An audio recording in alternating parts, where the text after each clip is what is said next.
Hello, good morning and welcome to the Edinburgh International Book Festival and to this event with Melvyn Bragg.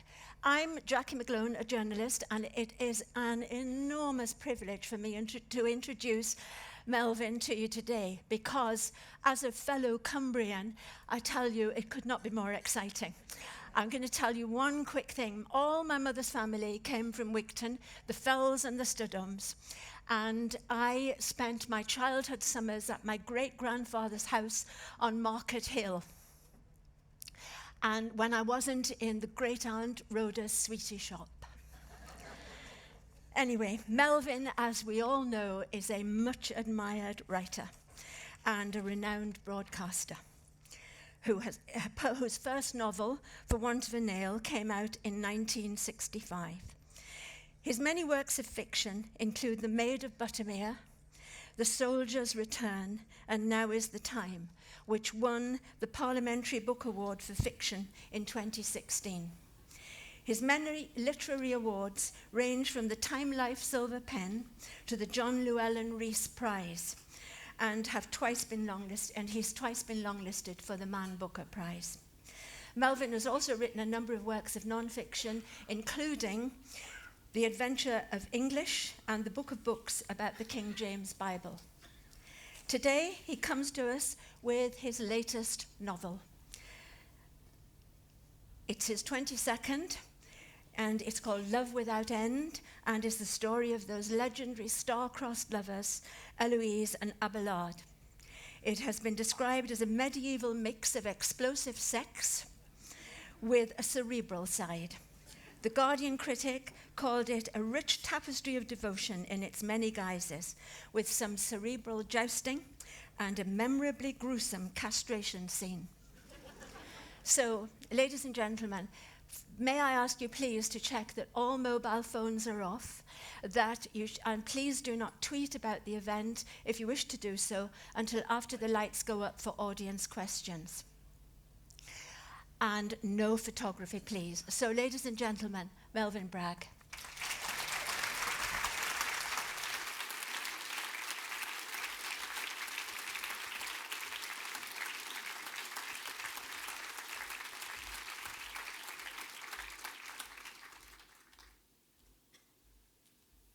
Thank you very much. I didn't know you were related to the Fells and the Studholmes in Wigton. We could have had a good talk beforehand instead of me just sitting there being nervous. But thank you very much for that kind introduction. My specs. It's great to be back in Edinburgh. I suppose lots of people say that to ingratiate themselves. But in north of England, just over the border, Edinburgh was the great star. I came first when I was 15 to watch England play Scotland at rugby. I then came when my mother got up a bus with some friends of hers. That was a phrase we had. The first time after the war, the end of the war in 1945, they got up a bus to go to Carlisle to meet the men coming off the train from the war. And they got up a bus to come to Edinburgh. And I remember a bit about the zoo, but what I most remember is a thing that became a classic in the wonders of the world for my mother, and that's the floral clock. And she was entranced by the floral clock, and she tried to make me entranced as well. And I was entranced for a little while, but it did go on a bit, watching. She wanted to see it keep moving, the floral clock. And then all the festivals I've been to, so many, and it's, God, hasn't it grown? It's astonishing. Anyway, very pleased to be here in the home of anti-dumbing down, which is what these big festivals, and this festival in particular, with 2 or 3 others, are. I'm going to talk about this novel. It's a bit of a curiosity in terms of the works I've written. The story has been outlined, giving all the dramatic bits away, is about the love affair in the first half of the 12th century between Abelard and Heloise. He was thought to be the greatest philosopher of his day by himself, but also by a great number of other people, by the most learned people. His philosophy is still taught now. She was even more remarkable. She was an orphan, brought up in a nunnery where they used to send girls of good background to keep them away from boys of bad background. And she fell in love with pagan authors, the great classics. And by the time she was quite a young woman, in her late teens, early 20s, she was venerated across France as the cleverest woman in France, venerated by great writers, by archbishops, by bishops, and so on and so forth. These two met. Their love affair was extraordinary It was on 3 levels. Heloise was transfixed by the idea of philosophy and the idea of a philosopher. So she was meeting this philosopher, Abelard, who became her tutor. Abelard was transfixed on logic. Everything had to be resolved by reason. And between them grew up an extraordinary love affair. On one side, it was, as again has been mentioned, extremely erotic, and this is in the letters. The erotic stuff in here is straight from them. And it is extraordinary. In fact, so extraordinary that recently about a year or two ago, a French novelist completely messed up my attempt at sales in France by extracting only the, let's call them the sexy bits, and publishing that as a sort of 50 Shades of Medieval Grey. And it was difficult to get a decent book in after that. Anyway, there you go. That's the French for you. Good old... Anyway, so there was that. And so those 3 components. This love affair between them became famous for centuries. Petrarch wrote about it, up to Pope wrote about it, and Mrs. Thatcher's favourite author wrote a play about it in which Diana Rigg appeared famously nude, and so it had resonance right into the late 20th century. And it's been called one of the greatest love stories, along with Romeo and Juliet and of all time. Whatever that means, it's a powerful story. The period is the first half of the 20th century France, as I've said. The place is basically Paris, in the Ile de la Cité. Those of you like myself who are privileged to know Paris, I worked in Paris for a while. It's that sliver of an island, as it now seems, in the middle of the Seine, where the Seine divides and cordons the island off. At that time, that was Paris, mainly. There was a king's palace at one end. There was the cloisters of Notre Dame at the other end. That was a disappointment in a way, because they hadn't built the actual Notre Dame. These were the cloisters. The cathedral was St. Stephen's, which is a great pity, because I'd like to describe Notre Dame, but I hadn't a chance because a stone had not been laid. Never mind. Notre Dame cloisters are there. In the middle, there's a synagogue, and above all, there are merchants, high bridges across to the island, 3 or 4 stories high, with traders coming from all over what we now call Europe, piling up money changers, coin dealers. Paris was a great centre of commerce, and above all, there were students. Students coming to Paris. This was the embryonic time of the growth of the great European universities. And Paris, while not being the first, was very much in the forefront. And one of the reasons they were in the forefront was because of Abelard. And at that time, in the first half of the 12th century, it was the beginning of the European Renaissance. The Greek and Roman learning had percolated through Arab scholars and started to come into Spain, translated into Latin, then up into Paris, and then later a bit into England. And the Renaissance, the idea of ideas, the idea of beauty, the idea of form, above all the idea of logic, was percolating in. And that was vitally important for Abelard and vitally important for the Catholic Church, because the Catholic Church resented this mostly. And in the early 12th century, the Catholic Church was uniting, concentrating, taking more and more control. According to Dermot McCulloch, in my view, is the greatest historian alive on the history of the Church, for the next 4 centuries, no system in world history has had as big a command over as great a range of people to do exactly what they want. The Catholic Church was phenomenally well organized, from confessions to displays to controlling the language to controlling the service of the day. All activities were controlled more and more by the Catholic Church. They were tightening up, and that was part of what Abelard was against. But it's difficult to imagine, but even more difficult to imagine, and imagination plays an enormous part in history, in my view, as it does in everything. I mean, Einstein, when he was asked what was most important, he could have said his teachers. He was a very grateful man. He could have said Newton. Newton, he thought, was the greatest mind there'd ever been, but he didn't, and Newton... Shakespeare talked about conjuring words out of the air, out of the thin, and giving them a local habitation and a name. Imagination at work. We don't know anything about it, really. How it works Everybody in this room has got extraordinary imaginations. We can work on 6, 7, 16 or 17 levels at the same time. We can imagine things that people are dead. We can imagine, we read a book and we can imagine that we are the character in the book, or they impinge on us as much as our neighbours. We can imagine that we're on the side of the moon. We can imagine all sorts of things. What is it about and what's it for? We don't know. And that's, in my time, we won't know. If I could come back, apart from seeing people I like and say, hello, very nice to see you, it'd be glad to have they cracked imagination.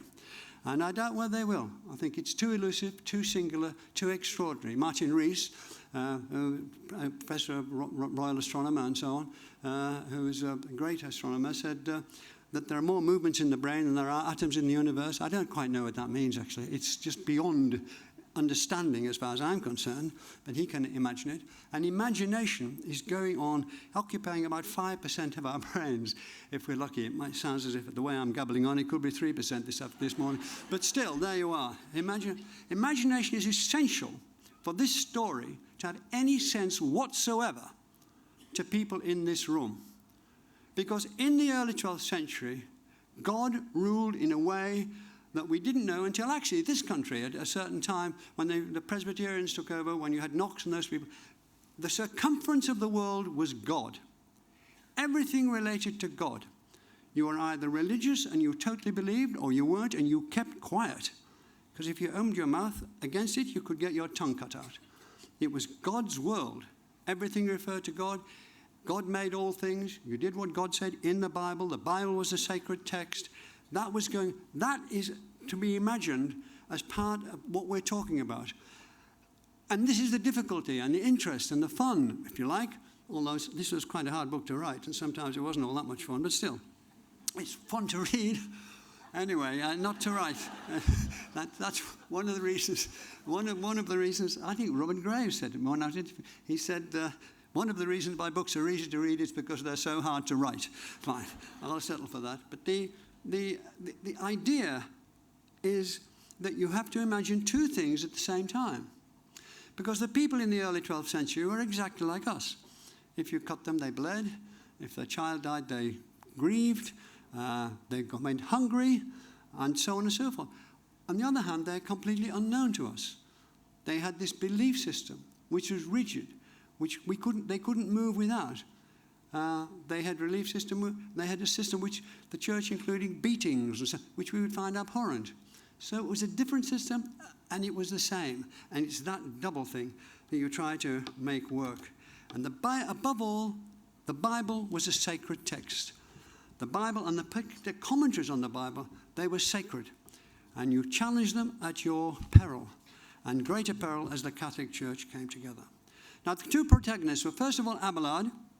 Abelard wasn't French, he was a Breton from Brittany, and then a separate place.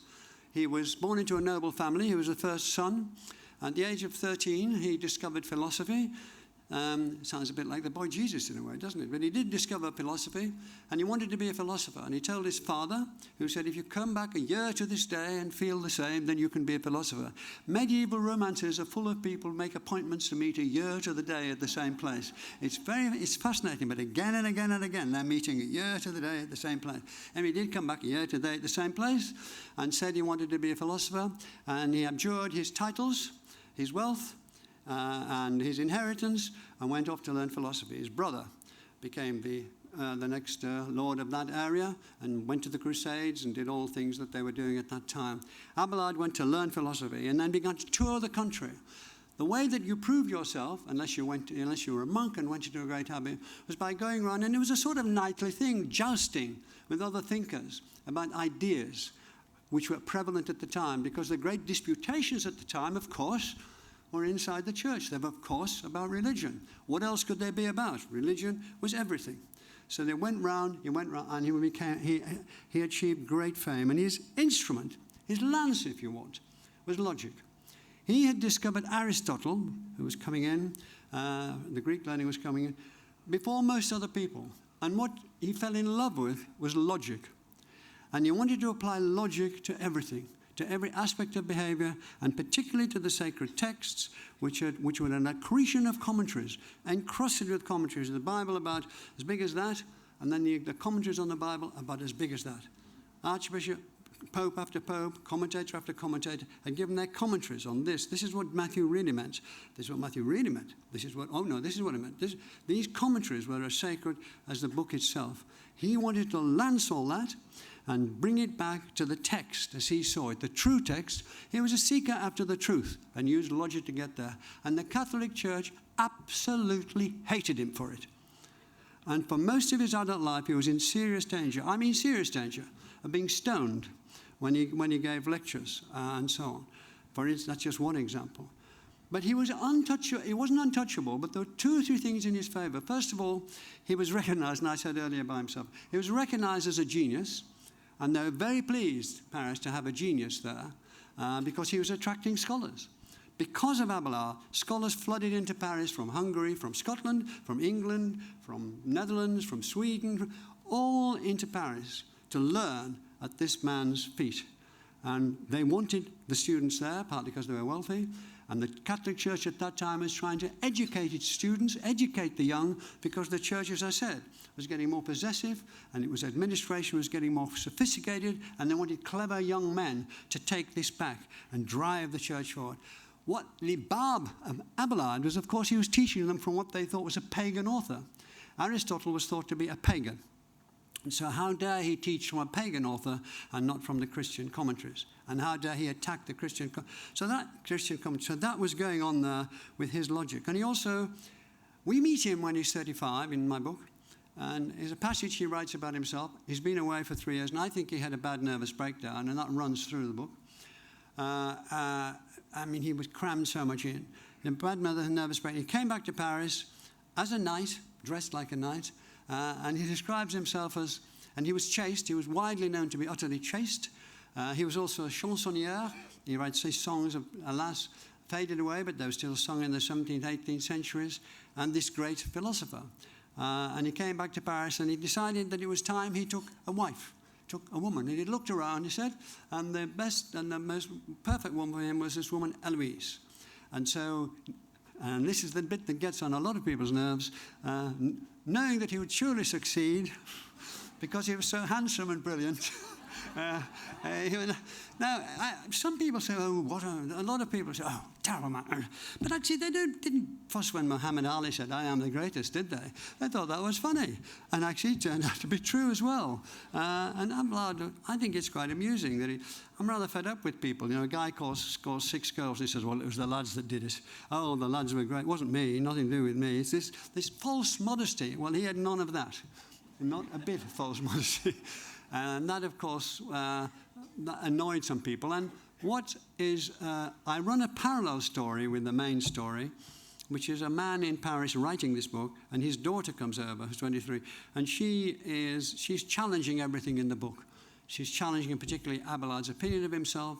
She's challenging the idea of prayer, solving anything, and so on. So that's going through, and I think it gives a 21st century dimension to it, and gives it a liveliness and so on. So that's running alongside it. But I'll let that be for the moment. So that's Abelard. He turns up and he wants to have a relationship with Heloise, who is much more remarkable than him in a way.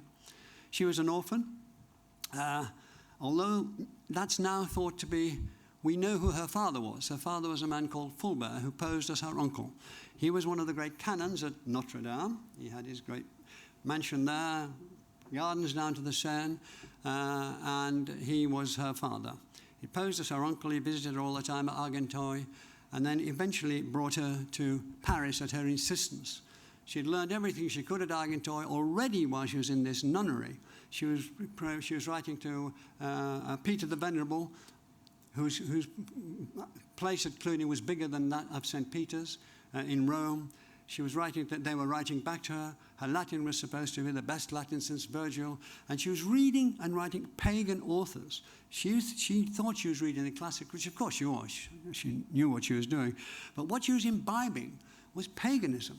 Because these writers, according to the Christians, were pagan, because they had been born when they were, and they couldn't possibly be Christian. There's a great argument. Was Plato really a Christian, even though he'd been born before Christ? Could he be a Christian before he was born before Christ? That occupied them for several centuries, and people had wonderful jobs at universities trying to explain that one. So she was there, she learned, and eventually she got her way to Paris, which is where she wanted to go. She wanted to go to Paris because that was the centre of philosophy, but she knew that when she got there, she would not be allowed into any lectures, she would not be allowed any contact with the students, but she thought she'd be nearer where philosophy was chosen.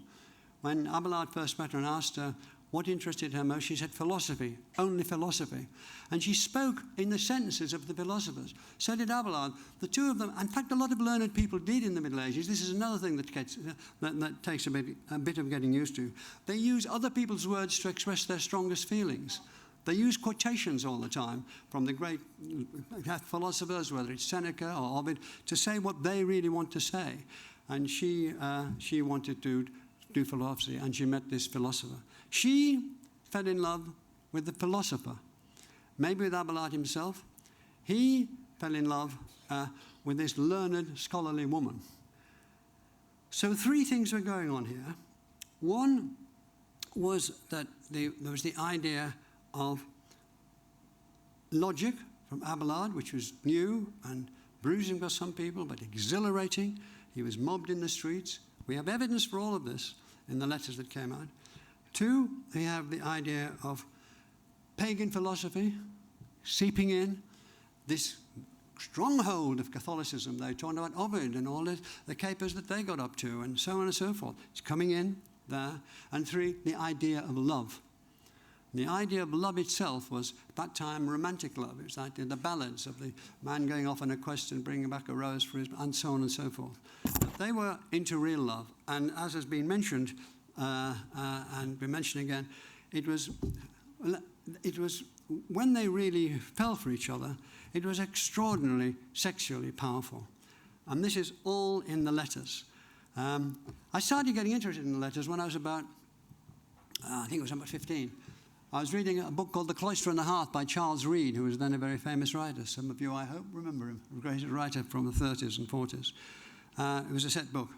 And at the end, Abelard and Heloise, these two people, are wandering around a rose garden. I haven't gone back to check it because I like misremembering. It's a lot more fertile. And if I'd got all the exact things, I'd have probably have got it half wrong, and I'd have to do what they said, and I wanted to do what I thought, which is quite a different thing. But I remember them. I remember reading it at school. Now, why it took my hold on me, and it did held on to me since I was 15 till I'm now nearly 80, just kept grip on me. I've tried to work out, and this may be fanciful, but that's one of the things I like about misremembering. I thought I was going to leave school. Everybody else except one boy in my form did. All left school. This is 1955, 54, 55. And they went to work in their dad's shops, they went to work on the farms, they went to work down the factory in the accounts department, or they went to local government, and I was expecting to do one of those things. And I just took it for granted. And then I learned, only 4 years ago, somebody did a film about my life. And I met my old school teacher, whom I see regularly. He lives up near me. I've got a cottage in Cumberland. And we meet. He's now 97. And is as bright as a button. He was a Spitfire pilot in the Second World War. And you know, typical of that generation, he was a very, very severe teacher, history teacher, really tough. If he told us, and we didn't like him, if he told us he'd been a Spitfire pilot, we'd have done anything in the world he wanted us to do. But he held that, but he wouldn't have any of that. He was teaching. And so we were talking, and he said, you know, I went down to see Stan and Ethel, my parents. I had to go down to see them 3 times to persuade them to let you stay on at school. I knew nothing about that. Dad hadn't said anything. My mother wouldn't say anything, of course. And Mr. James hadn't said anything. And it's curious. And I thought, why? Because my father was a very clever man. He passed a scholarship. He was from a family of 8, and his father was from a family of 16. And he passed a scholarship to a Liverpool public school from the parish churches of northwest England, but he couldn't go because he was the eldest child and he had to go to work. Then he passed for the grammar school. He couldn't go, and so on. It's a usual story. My mother had passed it, but she couldn't go. So my father's interested in that sort of stuff. And he gave it, Mr. James said it was very interesting. He gave it an unusual answer. He just thought you wouldn't like the people you'd be dealing with. And he wasn't a left-wing socialist. In fact, his paper was the News Chronicle. In those days, in Cumberland, you had the Liberals and the Tories. The Labour weren't showing in that particular area. Anyway, so eventually I stayed on the school. And I think because of the scholarship, I became besotted. And I think that's maybe I don't think it's too strong a word. I used to do 5 or 6 hours homework, 5 hours homework every night, nothing on Saturdays, and 10 on Sundays. I just was absolutely besotted with reading stuff, but on the subject and off the subject. And the scholar thing might have clicked in from there. Anyway, then I got these letters, and it was a gentle, the two of them, amiably going around a rose garden, talking about scholarship. And I thought, that is the perfect life at 15. Things changed quite rapidly after 15, but still. Then I got the letters, really, Betty Radicci's translation of the letters. And it was like a hand grenade being thrown into a vicar's tea party. You thought, what? Well, is that what they were doing? As well as everything else, because the book is full of intellectual debate and fury, and what happens to him, what happens to her, and all the rest.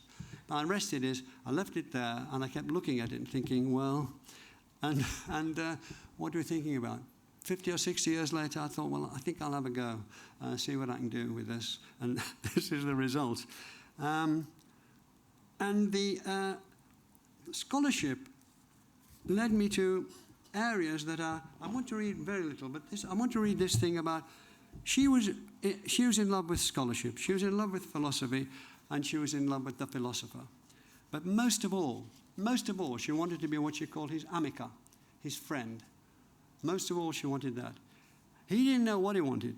He never knew what he wanted when it came to love. And he told her the night they went to bed the first time, it was a disaster. And then he returned around and said, but I love you, he found himself saying. And she challenged it the next day. What did you mean? I mean it, but I don't know what it is, he said. For me to love you, as for you, if you do, to love me, seems to elude explanation. I went back to my room last night to think more on it. I know what love for a person, in this case you, is, but only through my senses. It's not something that can be reasoned with any certainty, or none that I can find. But I've only just begun. I've never loved like this before. A mother, a father, brother, sister, 1 or 2 teachers, but not like this. This is like nothing I can explain. There's no duty, no obligation in it. It exists because I know it exists, but I do not know how I know it exists. And this exasperated him a great deal. And it tormented him. He was driven only by reason. And it led him to some of the greatest books written in the Middle Ages, long books on theology, and it led him to the most stupid decisions any man could ever make about leading what could be called an ordinary life. He nearly always got that wrong, trying to find out what love was and not being able to, but knowing that he was in love. Okay, they had this, nowadays you would call it an affair, and they couldn't stop. Anyway, that's enough of that. And they were discovered by her father because he'd moved into their house to be her tutor because his lodgings weren't ready for him at the University of Paris, and they were caught in flagrante.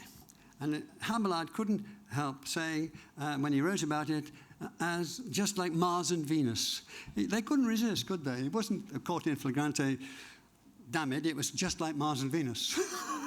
Had to be given some sort of classical reference to make it real in a way. That started the disintegration. That started the tension. And that started what became the famous, they are famous, and I'm being a bit, not flippant, but I'm a bit rushed here, the famous and extraordinary and inimitable letters between them. And his autobiography, which he wrote inside, which since St. Augustine in the 4th century was supposed to be the greatest autobiography written. And this began this phenomenal affair because they were parted. Her father sent her away back to the nunnery. He was disgraced, or so he thought he was, although they tried to keep it quiet. He went to see her in the nunnery, and on the pretext wanted to look at her library. And typically, when you went, I know. But you could get away with it in those days, especially if you were a philosopher like Abelard. And he gave a lecture there, and typically of everything he did, and I do mean everything he wrote, everything Abelard wrote had to be based on had to be reasoned, and it had to be the best thing ever written about that subject. He was driven in a way that you still find with some people, often with physicists, or just completely driven. And so he wanted to talk there, he wanted to talk in code to Heloise, who was there, so he gave them a history of women in the church, which had never been done before.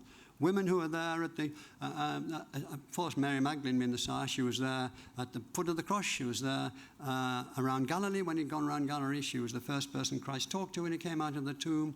He talked about Mary and her sister. He talked about Susanna. He talked about Judith. And he gave a history of that. And the whole thing had not been done.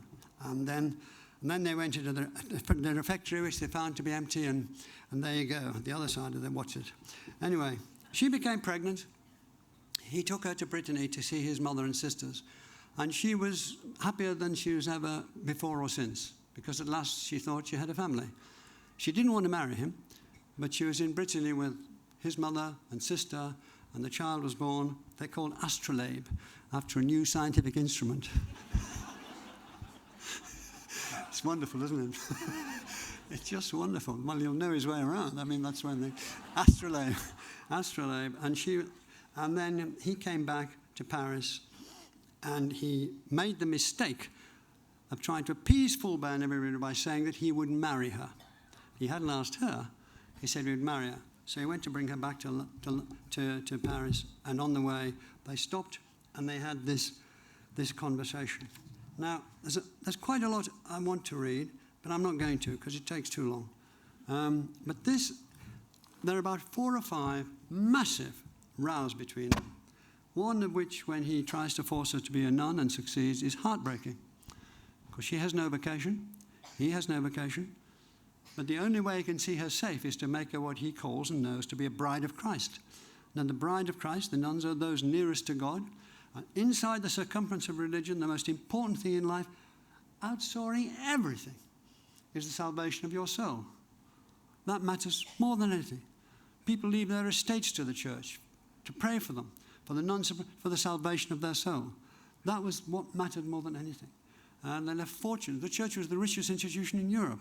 It probably employed more people than anybody in Europe, with the nuns and the monks and so on and so forth. So when he persuades her, because she has taken a private vow of obedience to him, to become a nun, although she had no vocation, and he becomes a monk, because, although he had no vocation, to get them away from the pursuit of people that was going on, that's a heartbreaking thing.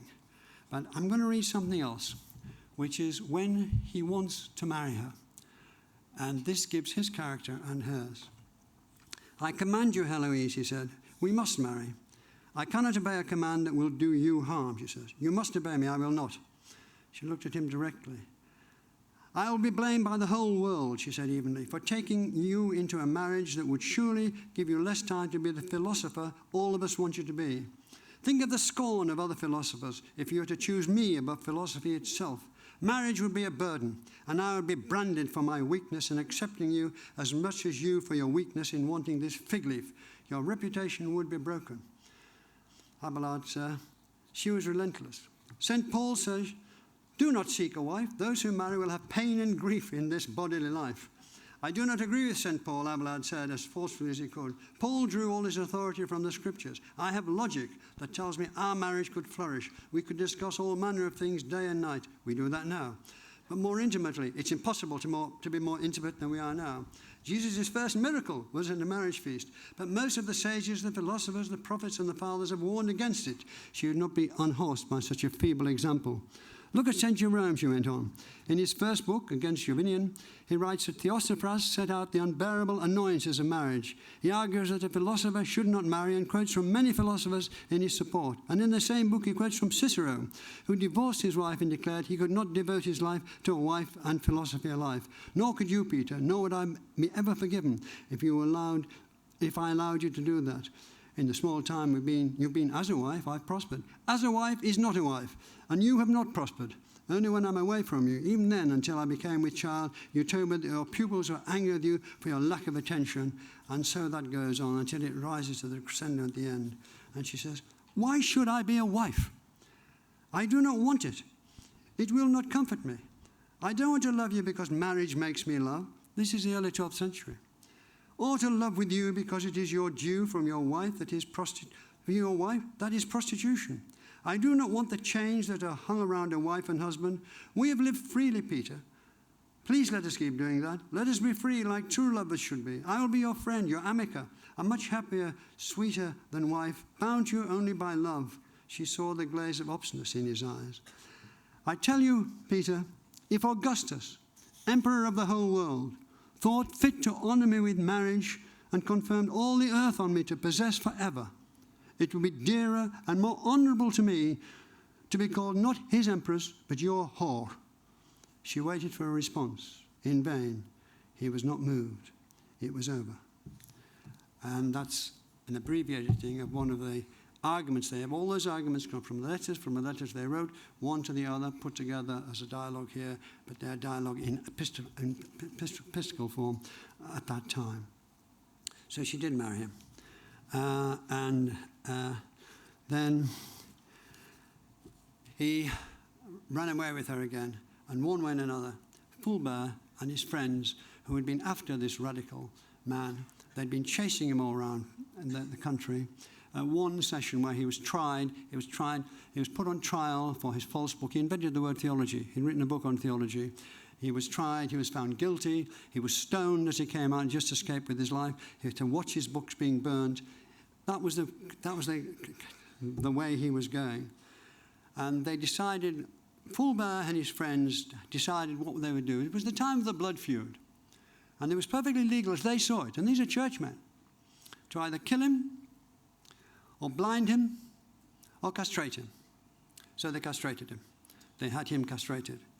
And it is, I do not describe it gorily, but it's there. And the students of Paris went mad. They rioted in the streets. They caught the people who'd done it. They blinded and castrated them. There was uproar everywhere, but that's what happened to him. And it obviously changed him in many ways, but it's endearing in a way. The first thing he did, of course, was to write a great thesis on eunuchs and how they'd been wrongly treated in the Bible. And he could prove that actually eunuchs, because in the Bible, eunuchs get a I'm going into sort of chat. It's a bad deal. They're not allowed anywhere. Eunuchs. So even a dog, which is, as it were, doctored, isn't allowed into heaven. And nothing is, if they've been mutilated or castrated. Well, Abelard went through everything, carefully proved that some eunuchs did get into heaven. Some eunuchs were accepted by God, and so on. And immediately, of course, the great thing was. When Heloise heard about this, she declared publicly that she would never forgive God because she had been just as much to blame as him, and why was she unpunished when he was punished? And that was not fair, and God was being cruel. And she wrote a thesis about this. She looked up all the stuff, and he shouldn't have been castrated because it hadn't happened 3 times. They hadn't had enough witnesses, and she went boom, boom, boom, boom, boom, took no notice. There we are. And then they went on their travels, really, we can say. She went into a nunnery against her will, against her vocation, against her non-vocation. He went on this course for radicalism. She practiced hypocrisy to stay in the nunnery and gradually adopted something of the faith, although her thoughts, as we know from the letters, are full of Abelard. She can't go to the cross for Mass every day without seeing Abelard on the cross, and she writes about that. Abelard goes around the country, still doing these lectures, still doing these great works. He's mocked in various places for his state, so he goes into the woods, becomes a hermit. It was a time for hermits, and what happens? All the students from Paris, it isn't far from Paris, they all come to the woods. And they build huts in the woods, a place called the Paraclete, and all of a sudden he's got a mini university in the woods. And the Paris people are furious because all their trade has gone for these rich young men from all of you. And then there's envy there, and so he becomes abbot of St. Gildas. That's another appalling decision. That's on the coast of Brittany. It's an old-fashioned monastery where they bring the monks bring their children, and they give their children, and it's a rollicking, frolicking place. And for Abelard to come with his mind telling them the logic of it, they're not having anything to do with that. So again, this is all authenticated. They try to poison him. They put poison in the chalice, so he has a little bodyguard around him for the time. One thing and another happens until Heloise is thrown out of her nunnery. A man called a man called Sugar, Abbot Sugar, at the Cathedral of Saint Denis, once makes a land grab and takes the Argenteuil. It's a lovely estate. and says the nuns have been behaving very badly and that they're thrown out. And justice was fairly perfunctory in those days, especially when women are concerned, and they move around trying to find a place. And he hears of this, and immediately, because the Paraclete has thriven as a place, he gives them that. He writes to the Pope and says, this must be, because the position he was in was very peculiar. He was being hammered in the courts around country, but he could still have direct access to the Pope, and the Pope would reply because of his genius. And we have to keep remembering how much that mattered to people. They thought the Aristotle of the North, they spoke of him in those terms. So the Pope authorized it, the local archbishop authorized it.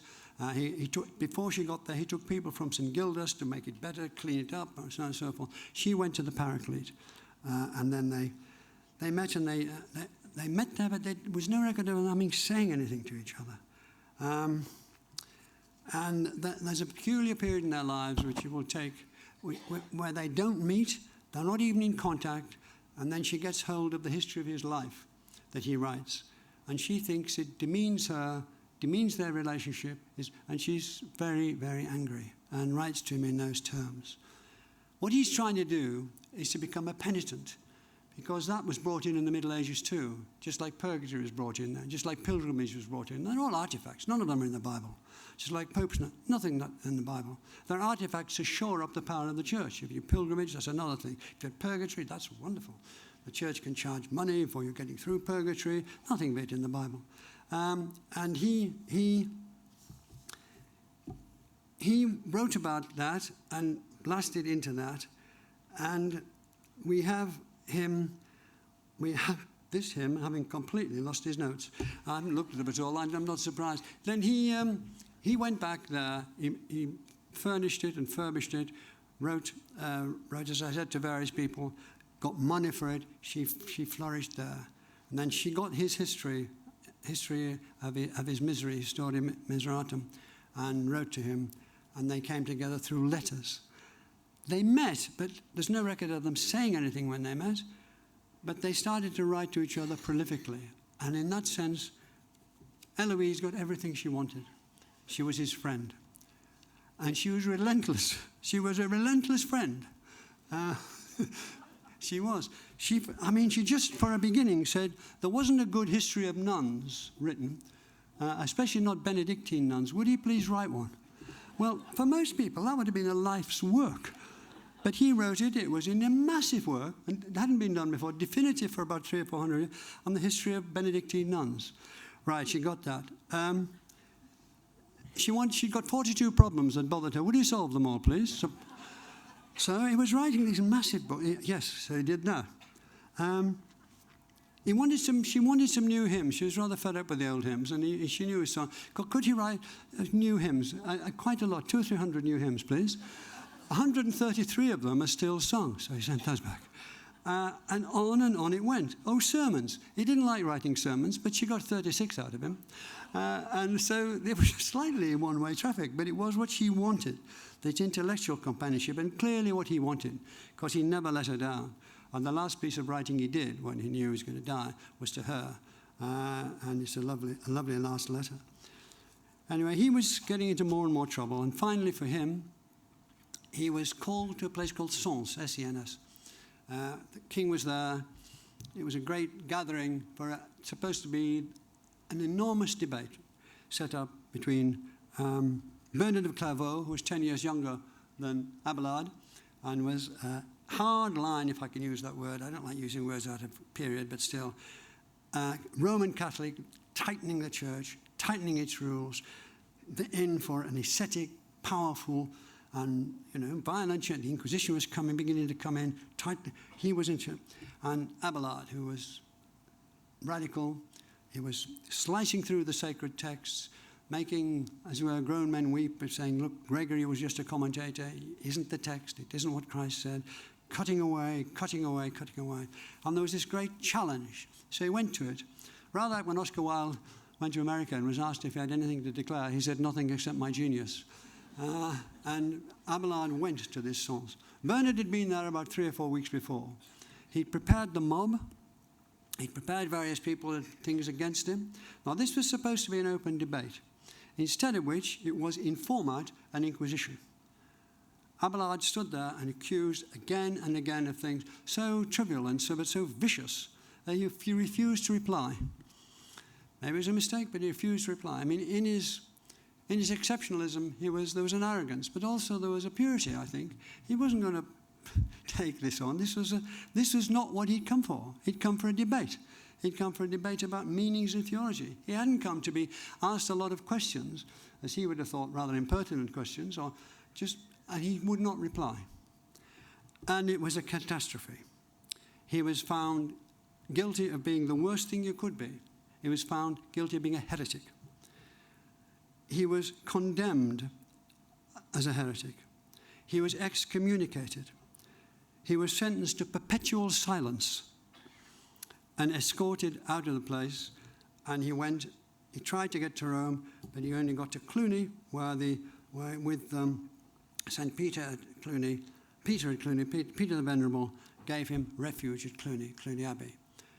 Peter the Venerable, who was in correspondence with Heloise, he thought both of them were extraordinary people. He held them both up. So he let Abelard be there. He gave him a cell behind a high altar in this church, which was bigger than St. Peter's. And that's where Abelard died. Heloise immediately sent to Peter the Venerable for his body, had it brought back, built a double tomb for when she died, which she did 23 years later. Having her nunnery, she had then taken on belief, set up nunneries all over France.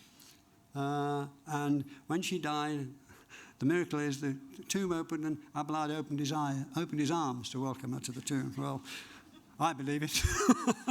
Anyway, she did, and that was the end there. Their bodies were taken round all over Europe, not all of Europe, over 2 or 3 places in France. They ended up in the Père Lachaise, the great cemetery in Paris, which is rather like a city of tombs on a hill with trees and avenues and people buried there for hundreds of years from war and peace, poets, soldiers, saints, scholars. And they have a lovely sarcophagus right near the front gate. And there they are now, still lying there. Used to be the most visited place in Père Lachaise. I think it's been taken over by 1 or 2 other people now, but it's a wonderful place. And there they are, as it were, together in the end. I'm sorry I'm going through it, but I wanted you to know about them because it is remarkable. They are part of our civilization, although we think we passed it by, but we haven't. The seeds of it are in what we do. The things that we're going on there have other formations now. And that power, that mixture of intellect, sexual attraction, and a deep belief in the authority of the mind is something that most people would like to and do pursue now. So in that sense, it has relevance. But on the other hand, it doesn't really matter if it doesn't have relevance. I mean, the main rule in our time that I put in place 21 years ago, that we should never be knowingly relevant. Thank you very much.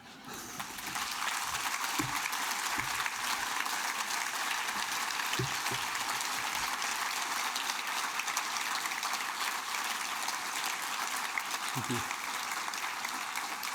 If anybody wants to ask any questions, we've got about 10 minutes, quarter of an hour.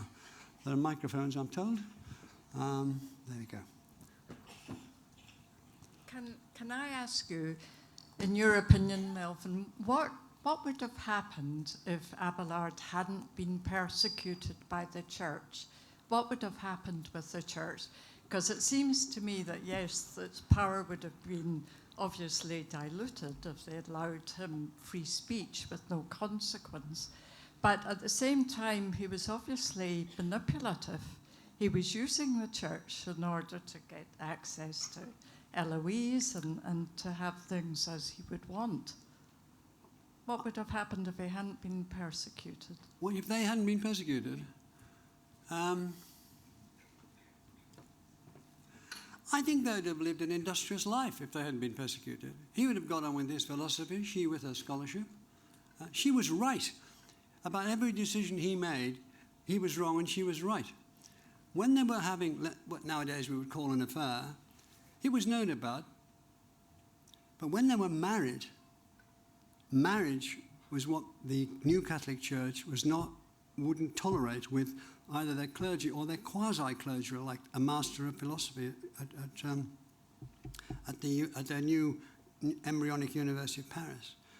And she was right. She said, this will ruin us. And I partly said in there. And it did, as soon as they were married, because they had to keep it secret, and they couldn't keep it secret, and it was a disaster. What would have happened to them? I think he was always going to get into terrible trouble. He was absolutely, that business of love, I think, is a wonderful quote, you know? What is it? I feel it, I know what it is, but I do not know how I know what it is. And that would torment him. Most of us would think, well, there you go, but not him. How do I know that I know? And he nagged away at that. And that was consumed him. This 13-year-old boy knew what he was asking for. He wanted to be a philosopher. And she would have got on with her work, with him, as his amica, his friend. I think they might have lived happily ever after. But then there you go. Hello? Yes. What about the child? Yeah, Astrolabe. Well, Astrolabe, they left Astrolabe in Brittany with Abelard's sister, Denise, and Abelard's mother, Lucia. And he was obviously very well looked after then. When she went or was impelled to go into the nunnery, she was allowed a letter a month. And I have surmised that Denise would write that letter every month and tell how Astrolabe was getting on. There's very little in the records of them speaking directly about him, except in one letter to her after Peter Abelard's death. She asks Peter the Venerable to look after Astrolabe, to find him employment, to look after him. So he'd obviously gone into the church. That's all I know.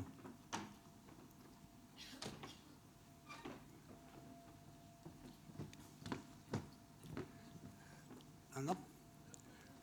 No, over there, yeah.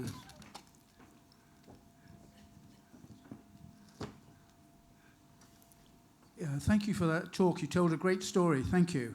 But I have a question to do with the church. You're quite critical of the Catholic Church in the Middle Ages, but it is also not true that the church helped to form both Abelard and Heloise, and in a sense protected them as well. I think in that talk I must have come out against the Catholic Church. But I've written a book called The History of Christianity, where I praise the Church, the Catholic Church, for all the good things it did. And that was a particular time where, in terms of my protagonists, Abelard and Heloise, the Church was not behaving well, in my view. But without the Church, we wouldn't have had the cathedrals, we wouldn't have had the preservation of knowledge, we wouldn't have had the stained glass windows, we wouldn't have had the hymns, we wouldn't have had the processions, we wouldn't have had schools, we wouldn't have church hospitals, and on it went. They did amazing things that nobody else was doing, or without the church would have done. So they were very important. But actually, in terms of what I was interested in for this, was the control they wanted to have over people. That was the one element that was very, very important, as far as I can see, centrally important to them, which didn't impinge on most people, because most people didn't need to be controlled. They went along with it. They were Christians. They believed in God. They went on crusades for God. They went to church. They prayed. They stopped it.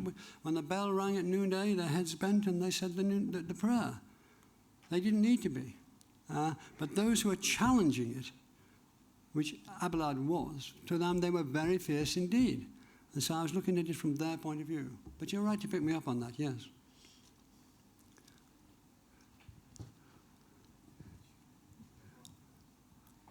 Hi, Melvyn. I just wanted to know how their letters survived all that condemnation and book burning.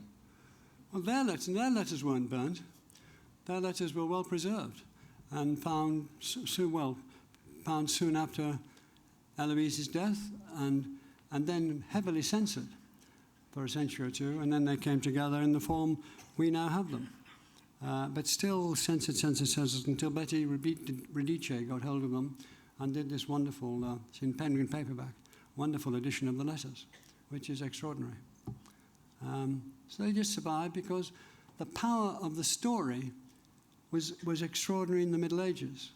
And people, anything they could find about them, and of course the letters were the big thing they found, they would keep. And then of course they'd have to censor the letters at the beginning. because of what was going on. As one of the things the church didn't like was not having control of that sort of material, so censorship went on.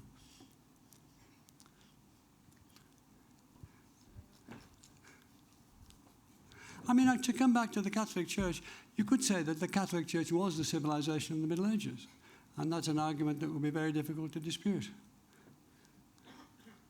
Yeah, I mean, I would agree with you on that. I'm a 15th century historian, not a 12th century, so slightly sort of dodgy ground here. But you also, two of your baddies, Bernard and Suger, also produced beautiful things. Suger it was who started Gothic with Saint-Denis, and Bernard has written beautiful things on love and so on. But I thought you might like to know that there is a lady, and I'm having an awful blank in my brain. I think her name is Brenda Sutton, who is writing an academic biography of Astrolabe. Really? And working really hard at trying to find all the evidence that there is that still survives. Oh, that'd be great. So I'll tell her to let you know Please when it's do. done. Yeah.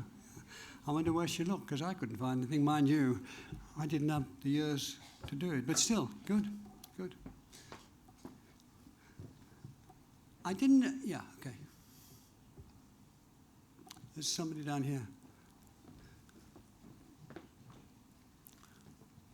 If you keep your hands up, they'll come with a thing sooner or later. Hi. Given that you came across this story at such a young age and were so struck by it, why have you not told this story until now? I